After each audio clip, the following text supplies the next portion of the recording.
Good afternoon, everybody. It is your boy Eric Cooley here, and welcome to the first official episode of Capping at the Bay. It's definitely been a long time coming, but I finally got everything situated here in Tampa, Florida, and we are here getting ready for the NFL season that's happening this upcoming Thursday as the Dallas Cowboys goes against the defending Super Bowl champions, the Tampa Bay Buccaneers. Now, before we get to the prediction for this upcoming Thursday, we also got a lot of other topics that we need to discuss as the season is about to start. We're going to be talking about the team to beat this year. Is it going to be the Kansas City Chiefs still, or is it going to be the Buccaneers? We're also going to talk about where will Cam be going next. Cam Newton just got released from the New England Patriots, so everybody's been asking, where is he going to go next? After that, we're also going to get to a reoccurring segment here at Capping at the Bay called What Occurred at the Burgh. Of course, you guys see me in a Najee Harris shirt. For everybody who doesn't know me, I'm a full supporter of the Pittsburgh Steelers and the Pittsburgh Penguins in hockey. So every episode you'll be hearing lots of news that's going down in Pittsburgh. After that, we have another reoccurring segment called Cap or No Cap. For anybody that's been on my Instagram at EricCooley29 or Capping at the Bay on Instagram, I would like to hear your guys' takes in the sports industry. You know, it doesn't have to be just football. I want to hear some hockey takes, some basketball takes, or any other takes that you guys want to have your statements on and see if I can debate about it. And after that, we're going to get to the predictions on the Cowboys and the Buccaneers. So let's get down to it. The team to beat this year. Is it going to be the Kansas City Chiefs? Or is it going to be the Tampa Bay Buccaneers? So let's go back to the Super Bowl last year. The Tampa Bay Buccaneers shut down Patrick Mahomes and the Kansas City Chiefs as they went on to win the Super Bowl 31-9. Tom Brady had 21 completions out of 29 attempts with 201 yards, 3 TDs, and no interceptions at all. In the backfield of Brady was Leonard Fournette and Ronald Jones as they averaged 5 yards a carry.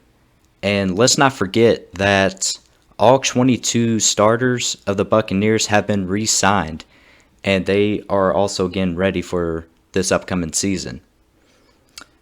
On the other side was Patrick Mahomes as he only had 26 completions out of 49 attempts. With 270 yards and 2 INTs, no touchdowns at all. He was pressured 29 times, which was a Super Bowl record, and it definitely showed on his ability to throw the ball out of the pocket. Luckily, he still has weapons like Tyreek Hill, Travis Kelce, and lots of others like Pringle, Robinson, and even McCole Hardman. However, I got to go with the Bucs on this one as the team to beat. Tom Brady is still elite, but we also found out that Mahomes has a weakness. Once you get Mahomes out of the pocket and pressured like 29 times in the Super Bowl, you can definitely see his weaknesses. And I want all of the teams that are going against the Chiefs this year to look back at the Super Bowl.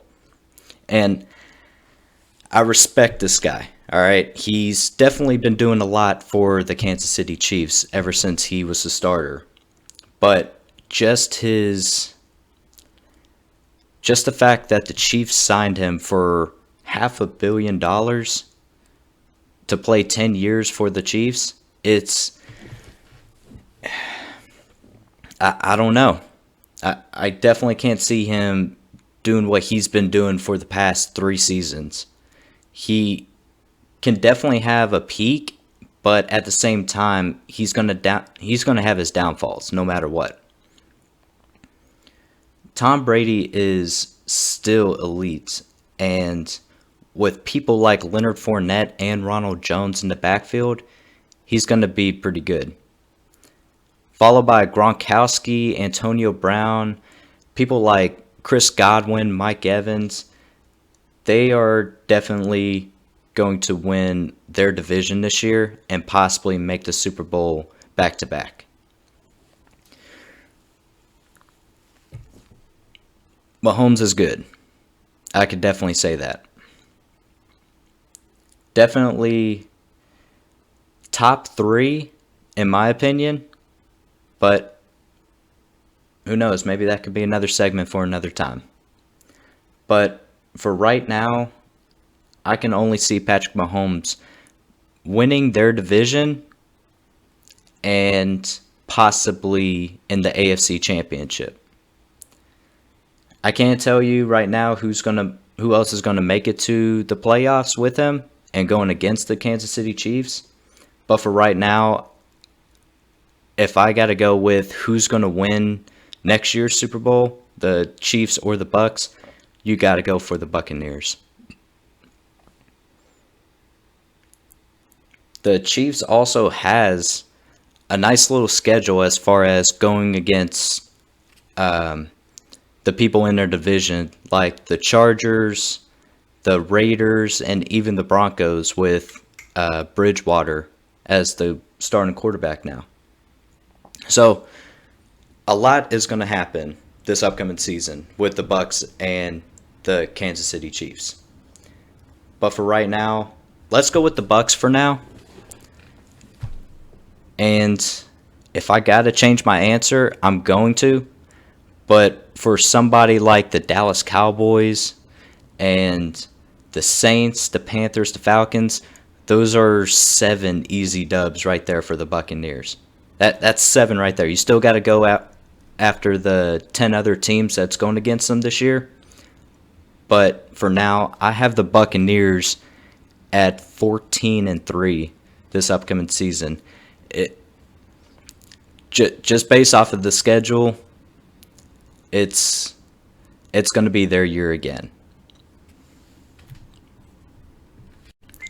So, Cam Newton, where is he going next after being released by the New England Patriots?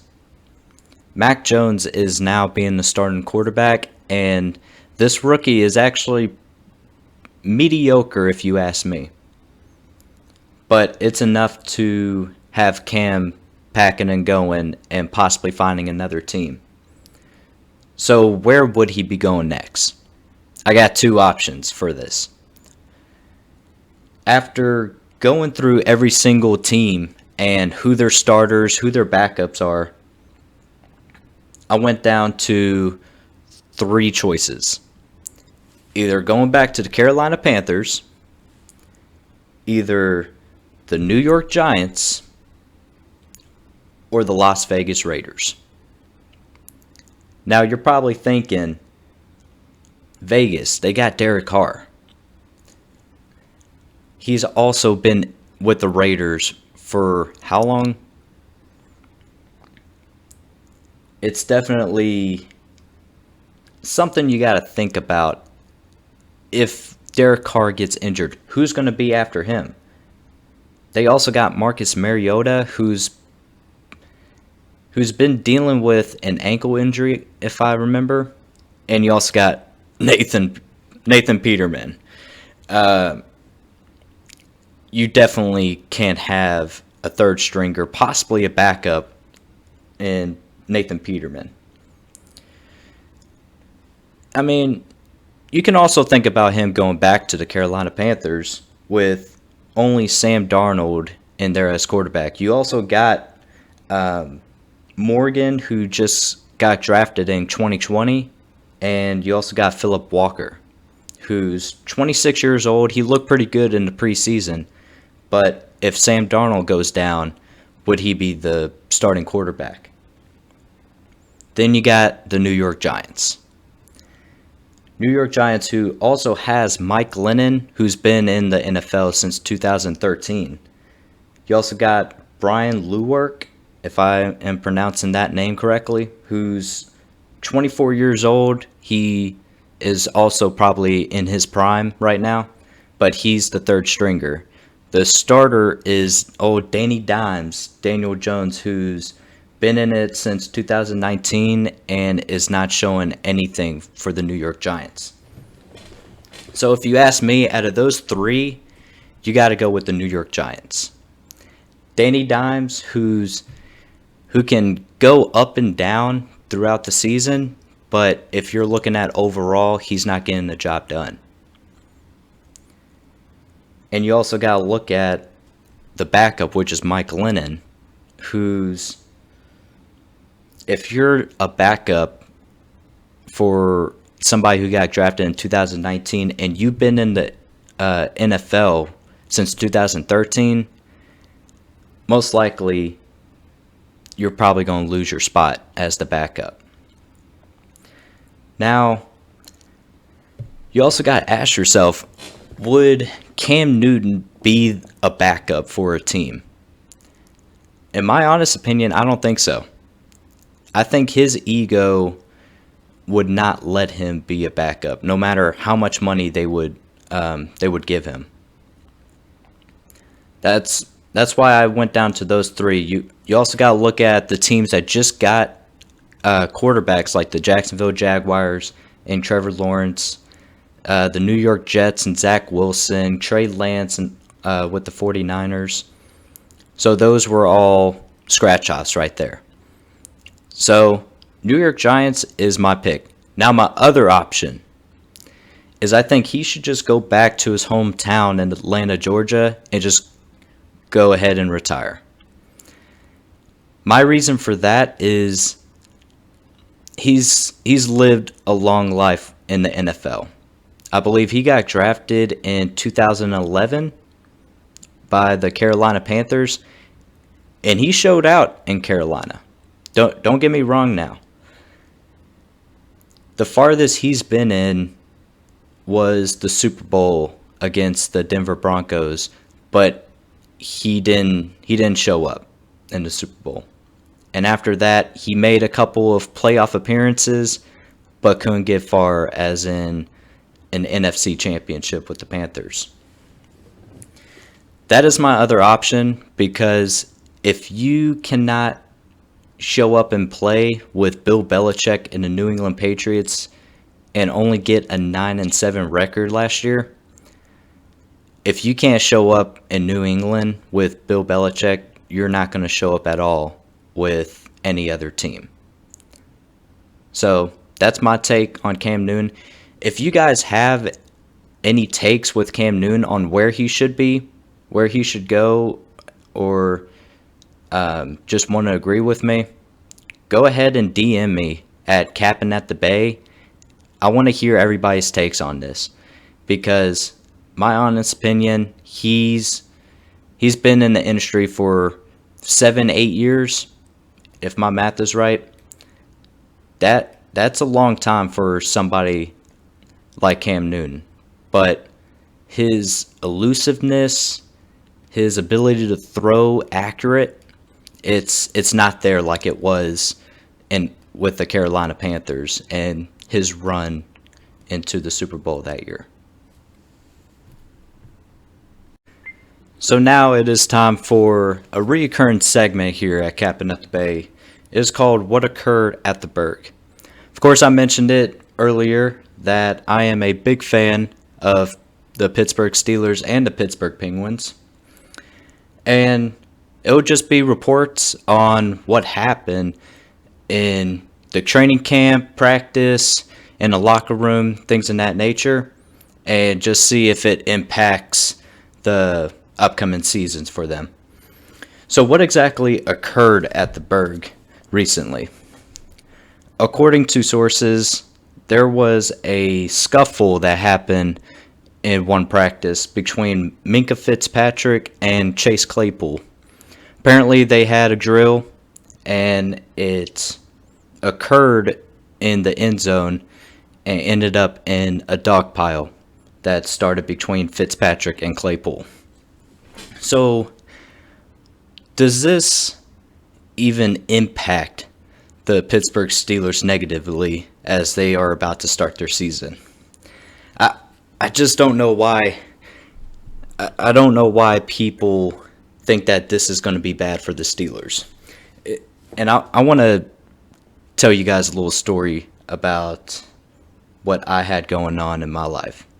So I was a college wrestler for Williams Baptist University. Shout out to Coach Kerry Regner and Coach Todd Allen.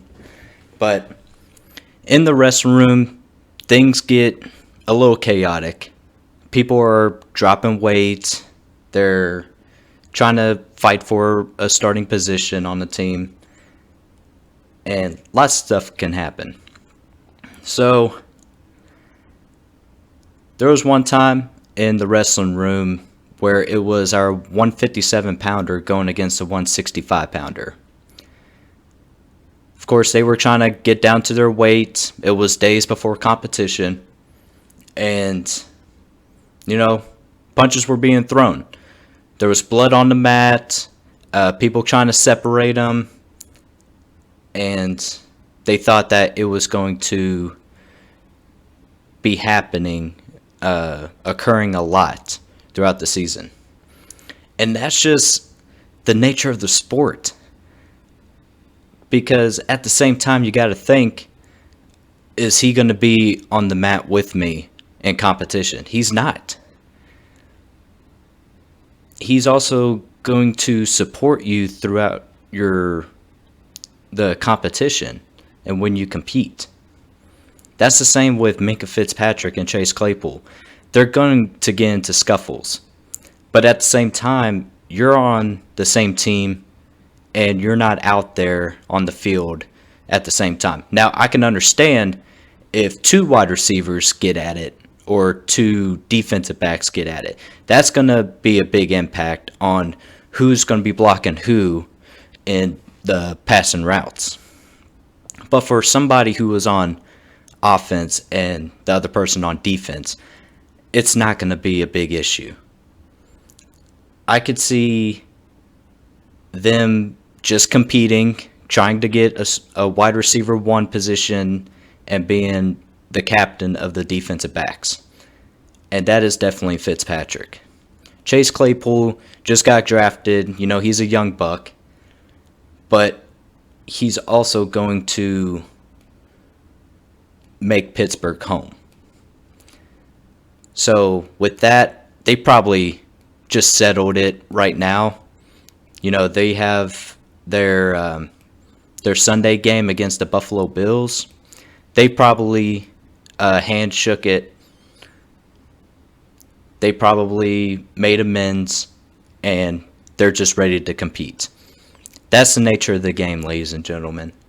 I don't see why people think that this is going to be a big issue. Mike Tomlin is arguably one of the greatest head coaches in NFL today. And I think he has everything situated. But that's just my take. If you guys have something different, always DM me. Now it is time for my favorite segment on Capping at the Bay. This is where my followers can actually get involved on the show. It is time for Cap or No Cap. This is where the followers at Capping at the Bay on Instagram can DM me your hot takes on this upcoming NFL season or just any other sport out there. And I will let you guys know if you are capping, which is you're whack, you're out of your mind, or if you're actually telling the truth. We got a couple of statements out there. We got a couple of takes. So the first one goes out to one of my buddies. Saints and Tampa go 1-1 this season. I can actually get behind on that one. Of course, I was giving Tampa a lot of praise earlier and how they could possibly go back to back. But I can also see Jameis Winston and Taysom Hill actually have something up their sleeves. You know, I could possibly see Tampa winning in Tampa, and I can also see the Saints winning in New Orleans. Another thing is Alvin Kamara is definitely one of the best running backs in the game today. And their defense is also pretty good. They are definitely above average, in my opinion. So yeah, I can definitely see 1-1 this year. The second one. This is, in the words of Stephen A. Smith, blasphemous. That's the word. Dwayne Haskins is better than Big Ben. I expected something like this to be in my messages. It's going to be mostly the Steelers or the Penguins. Dwayne Haskins, it sucks that he got released by Washington, but it's awesome that Pittsburgh picked him up and see what he's actually capable of. But for somebody to DM me, take time out of their busy day to DM me that Dwayne Haskins is better than Big Ben, that's cap. Big Ben is going to lead the Steelers. I don't even know why I got to explain myself on this one. Big Ben is going to lead the team to success this year, as usual. And Dwayne Haskins is probably going to be the best third stringer there is out there. And the final one, who I'm probably just going to laugh this entire time. Let me just get down to it. Steelers will struggle this season. They will lose both games against the Ravens also. Now, this is probably coming from a Baltimore fan who probably forgot what happened last season when the Steelers beat the Ravens both times, both in Pittsburgh and in Baltimore. And they're probably saying to themselves, oh, Lamar Jackson didn't play in the second game. Oh, they had some injuries going on, and that was the reason why the Steelers beat him the second time. Okay, are we going to forget about the first time? Are we going to forget about how Steelers ran down their throat and went on to win that game? I think it was by one possession. I think it was Lamar Jackson threw it in the end zone, and it was an incomplete pass. They could have won it. They could have won the game that day, but I think it was Minkah Fitzpatrick that made it an incomplete pass, and the Steelers ended up winning. So my answer is that this person is absolutely capping. You can't just sit there and say that now that they figured out who their weapons are, Lamar Jackson is definitely in his prime, and that they're going to beat the Steelers both times this year. Steelers are going to have another winning season. It is going to be the 18th consecutive season that they're going to have a winning season. And they are definitely going to be playoff contenders. I'm not going to say anything about Super Bowl yet. The season hasn't started yet. But at this point, they are going to be one of the best teams in the AFC, with Najee Harris in as a running back. Big Ben is still looking good, and the wide receiver weapons that they have in Juju, Deontay Johnson, Chase Claypool, Freiermuth, Eric Ebron, all these weapons is going to lead to a successful Steelers season. And not to mention their defense, who's been one of the best, if not the best. And they are probably going to have, if in my honest opinion, I say a 12-5 record this season. If they beat the Bills, it's going to be 13-4, no doubt. They're going to have the toughest schedule there is out there. Teams like the Titans, the Chiefs, the Seahawks. But you also got to think about 11-0 last year. 11-0, including both wins against the Ravens, against the Titans, and one of them was against the Browns, which was a 38-7 win against the Browns, who did not deal with any injuries, any key injuries with the Browns. They had their weapons, they had Baker Mayfield, but the defense was a lot better than their offense that game. So, that is my take in cap or no cap. If you guys have other hot takes in football, baseball, basketball, hockey, send them to me, and I'll be sure to make it on the show. And now it is time for my prediction on this upcoming Thursday as the Dallas Cowboys goes against the defending Super Bowl champions, the Tampa Bay Buccaneers. Now, I've already given praise about the Buccaneers and how they are possibly going to go back-to-back in the Super Bowl.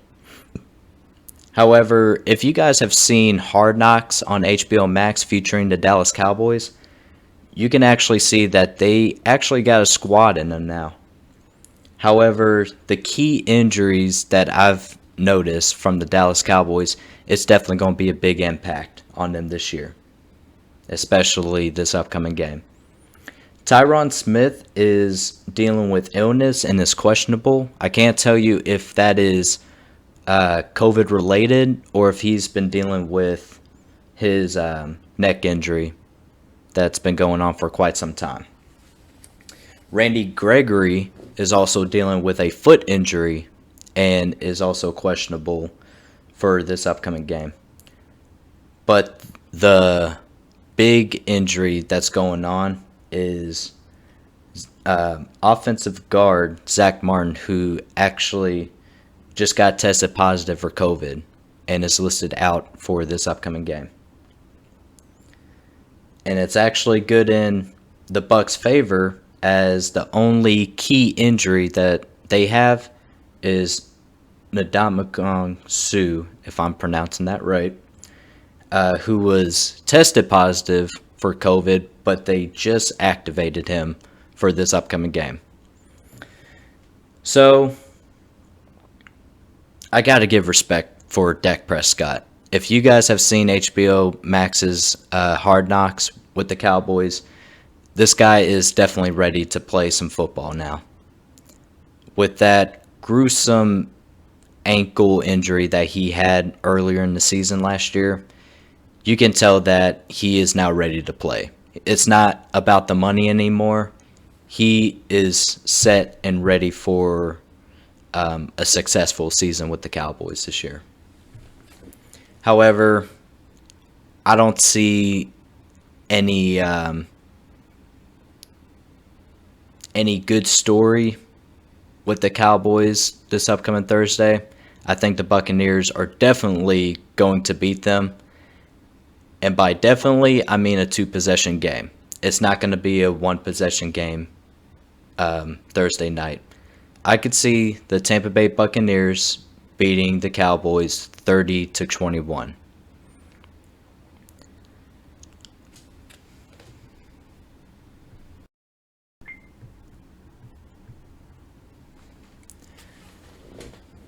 So, that is the episode here at Capping at the Bay. I want to thank all of my followers and all the listeners here on Spotify and YouTube. Again, if you guys have any takes or if you want to just give me praise, I'm always open for it.